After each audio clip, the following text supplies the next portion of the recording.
દાદા હવે અત્યારે તો ઠીક છે, તમે જો અહીંયા આ તમારું દેશી ફ્રીજ છે બરાબર, એને ટાઢું બોળ પાણી છે, ઓલી ડબલીમાં ઉપર કાપડ છે એની ઉપર તમે ટાઢું પાણી છાંટો એટલે અંદરનું પાણી ટાઢું રહે. તો પેલા તો ફ્રીજ નહોતા ને આવા, ના એટલે આવા ફ્રીજ મતલબ અત્યારે જે ફ્રીજ છે એવા ફ્રીજ નહોતા. તો એ વખતે માટલાનું પાણી એટલે ટાઢું બોળ એનો કઈક આનંદ નોખો હોય. એટલે એને આ વેચ્યું એમ માટલાને આમ ફરતો વેચી દે કપડું.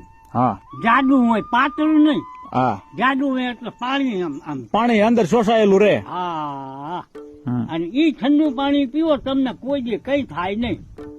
વાહ વાહ, અત્યારે તો ફિલ્ટર વાળા પાણી પીવે તો માંદા પડે ને પેલા ધોરિયા મોઢા નાખીને ડાયરેક્ટ પીતા, પણ એ માણસ માંદા ન પડતા. ન પડતા. સાચું સાચું. હા અસલ પાણી.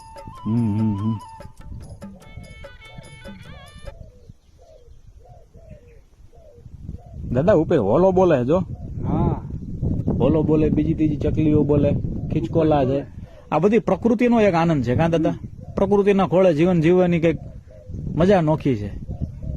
વાહ વાહ ભાઈ, તમે આ બેઠા છો ટાટા બોળ પવનમાં.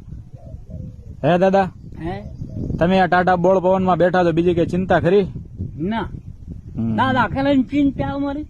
હા દાદા અમારી ચિંતા કરે બધાની. વાહ. દાદાની એવી ભાવના હે.